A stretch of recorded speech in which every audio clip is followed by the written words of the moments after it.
Wickus knew he should show his face in Antwerp and Bergen op Zoom, but he didn't like the crossing. He'll be all right with me, he told Mistress Wickus. I know a good family where we can stay. Right, Thomas Cromwell, she said. Make a note of this. No strange Dutch drinks, no women, no banned preachers and sellers. I know what you do. I don't know if I can stay out of cellars. Here's a bargain. You can take him to a sermon if you don't take him to a brothel. Mercy, he suspects, comes from a family where John Wycliffe's writings are preserved and quoted, where the scriptures in English have always been known, scraps of writing hoarded, forbidden verses locked in the head. These things come down the generations as eyes and noses come down, as meekness or the capacity for passion, as muscle power or the need to take a risk. If you must take risks these days, better the preacher than the whore. Eschew Monsieur Breakbone, known in Florence as the Neapolitan fever, and in Naples no doubt as Florence rot. Good sense enforces abstinence. In any part of Europe, these islands included, our lives are limited in this way, as the lives of our forefathers were not. On the boat, he listened to the usual grievances from fellow passengers, these bastard pilots, lanes not marked, English monopolies. The merchants of the Hanse would rather their own men brought the ships up to Gravesend. Germans are a pack of thieves, but they know how to bring a boat upstream. Old Wickus was queasy when they put out to sea. He stayed on deck, making himself useful. He must have been a ship's boy, master, one of the crew said. Once in Antwerp, they made their way to the sign of the Holy Ghost. The servant, opening the door, shouted, "It's Thomas, come back to us," as if he'd risen from the dead. When the three old men came out, the three brothers from the boat clucked. "Thomas, our poor foundling, our runaway, our little beaten-up friend, welcome, come in and get warm."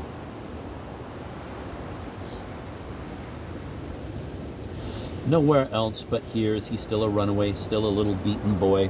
Their wives, their daughters, their dogs covered him in kisses.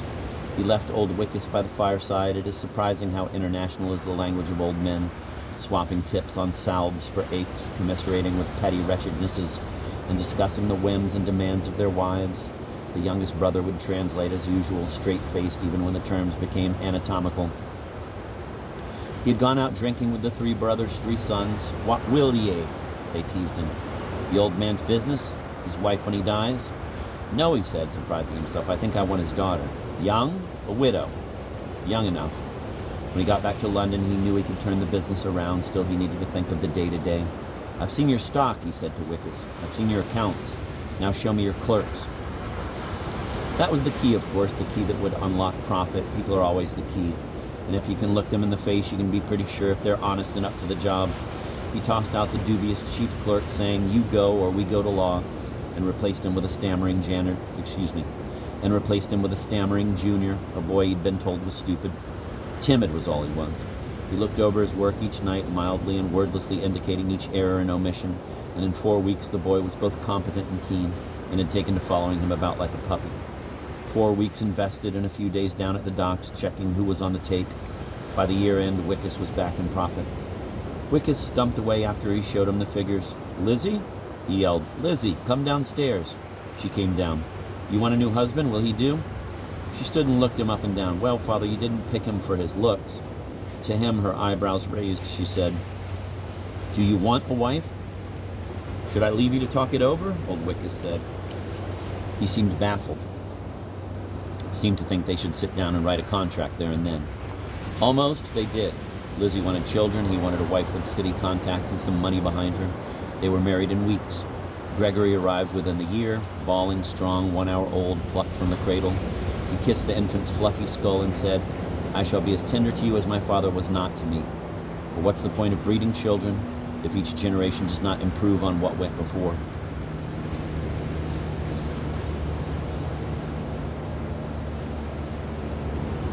So this morning, waking early, brooding on what Liz said last night, he wonders, why should my wife worry about women who have no sons? Possibly it's something women do, spend time imagining what it's like to be each other. One can learn from that, he thinks. It's 8 o'clock, Lizzie is down. Her hair is pushed under a linen cap and her sleeves turned back. "Oh, Liz," he says, laughing at her, "you look like a baker's wife." "You mind your manners," she says, "pot boy." Rafe comes in. "First back to my Lord Cardinal?" "Where else?" he says. He gathers his papers for the day, pats his wife, kisses his dog, goes out. The morning is drizzly but brightening, and before they reach York Place, it is clear the Cardinal has been as good as his word. A wash of sunlight lies over the river. pale as the flesh of a lemon. Part 2. 1. Visitation, 1529. They are taking apart the cardinal's house room by room. The king's men are stripping York Place of its owner. They are bundling up parchments and scrolls, missals and memoranda and the volumes of his personal accounts. They are taking even the ink and the quills. They are prizing from the walls the boards on which the cardinal's coat of arms is painted. They arrived on a Sunday, 2 vengeful grandees, the Duke of Norfolk, a bright-eyed hawk, the Duke of Suffolk, just as keen.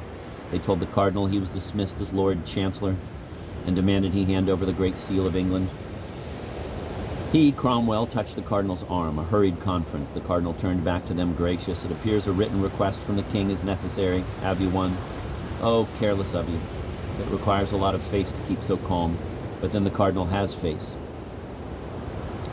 You want us to ride back to Windsor? Charles Brandon is incredulous. For a piece of paper when the situation's plain? That's like Suffolk, to think the letter of the law is some kind of luxury. He whispers to the cardinal again, and the cardinal says, No, I think we'd better tell them, Thomas, not prolong the matter beyond its natural life. My lords, my lawyer here says I can't give you the seal, written request or not. He says that, properly speaking, I should only hand it to the master of the rolls, so you'd better bring him with you. He says lightly, Be glad we told you, my lords, otherwise it would have been 3 trips, wouldn't it? Norfolk grins. He likes a scrap. I'm obliged, master, he says. When they go, Wolsey turns and hugs him, his face gleeful. Though it is the last of their victories, and they know it is important to show ingenuity. 24 hours is worth buying when the king is so changeable. Besides, they enjoyed it. Master of the rolls, Wolsey says. Did you know that, or did you make it up?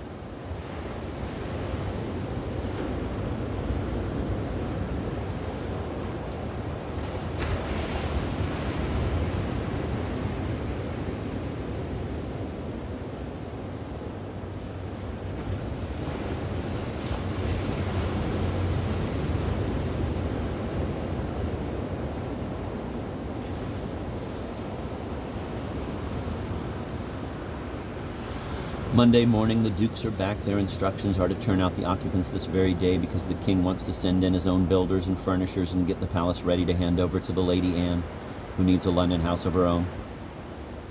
He's prepared to stand and argue the point. Have I missed something? This palace belongs to the Archdiocese of York. When was Lady Anne made an archbishop? But the tide of men flooding in by the water stairs is sweeping them away. The 2 dukes have made themselves scarce, and there's nobody to argue with. What a terrible sight, someone says. Master Cromwell balked of a fight. And now the cardinal's ready to go, but where? Over his customary scarlet, he is wearing a traveling cloak that belongs to someone else. They are confiscating his wardrobe piece by piece, so he has to grab what he can. It is autumn, and though he is a big man, he feels the cold.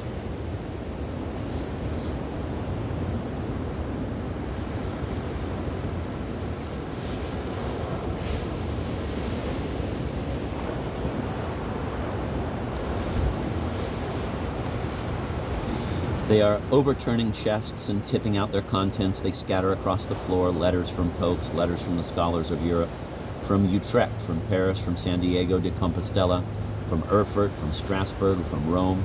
They are packing his gospels and taking them for the king's libraries. The texts are heavy to hold in the arms and awkward as if they breathed.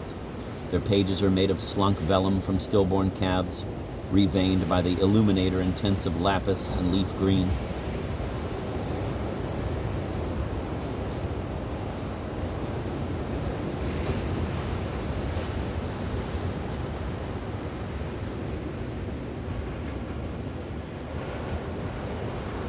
They take down the tapestries and leave the bare blank walls. They are rolled up, the woolen monarch, Solomon and Sheba, as they are brought into coiled proximity. Their eyes are filled by each other, and their tiny lungs breathe in the fiber of bellies and thighs. Down come the cardinal's hunting scenes, the scenes of secular pleasure. The sportive peasants splashing in ponds, the stags at bay, the hounds in cry, the spaniels held on leashes of silk, and the mastiffs with their collars of spikes. The huntsmen with their studded belts and knives, the ladies on horseback with jaunty caps, the rush-fringed pond, the mild sheep at pasture, and the bluish-feathered treetops. Running away into a long-plumed distance to a scene of chalky bluffs and a white sailing sky.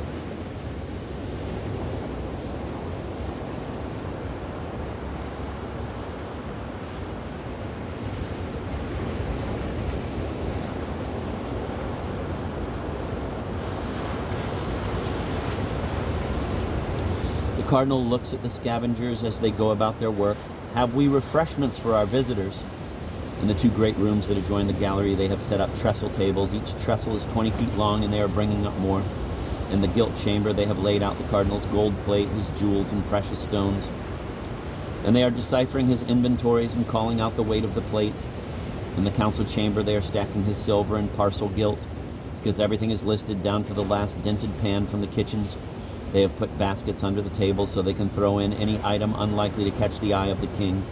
Sir William Gascoigne, the cardinal's treasurer, is moving constantly between the rooms, preoccupied, talking, directing the attention of the commissioners to any corner, any press and chest that he thinks they may have overlooked.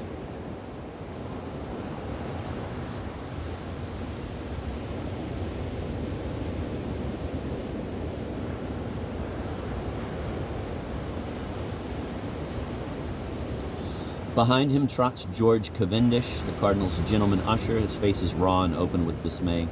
They bring out the cardinal's vestments, his copes, stiff with embroidery, strewn with pearls, encrusted with gemstones. They seem to stand by themselves. The raiders knock down each one as if they are knocking down Thomas Becket. They itemize it, and having reduced it to its knees and broken its spine, they toss it into their traveling crates. Cavendish flinches. For God's sake, gentlemen, line those chests with a double thickness of cambric. Would you shred the fine work that has taken nuns a lifetime? He turns. Master Cromwell, do you think we can get these people out before dark? Only if we help them. If it's got to be done, we can make sure they do it properly. This is an indecent spectacle. The man who has ruled England reduced.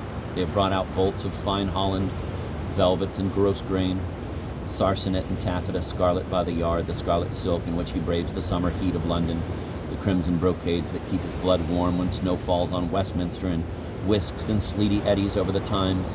In public, the cardinal wears red, just red, but in various weights, various weaves, various degrees of pigment and dye, but all of them the best of their kind, the best reds to be got for money.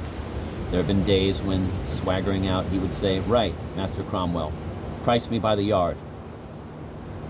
And he would say, "Let me see," and walk slowly around the cardinal, and saying, "May I?" He would pinch a sleeve between an expert forefinger and thumb, and standing back he would view him to estimate his girth.